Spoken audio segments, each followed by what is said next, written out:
यहाँ पर लीकेज है, यहाँ पर लीकेज है। ये बहुत ही मतलब खतरनाक लीकेज है। फ्लेयर नाट पर है नीचे तरफ, जो इसी में लगता है स्प्लीट इसी का अंदर है ये। तो देख रहे हो आप लोग, बहुत लीकेज हो रहा है, ये पूरा गैस निकल गया है। ये हायर का 1.6 ton heavy duty air conditioner है। हमने बहुत अच्छे से काम किया इसके ऊपर।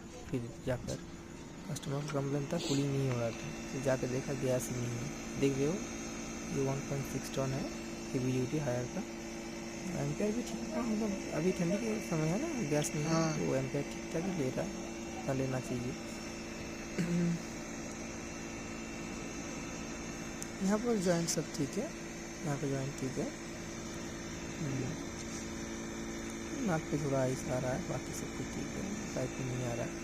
तो देख लो पाइप यहाँ पे है मीटर, प्रेशर है 10 से लेके 20 तक।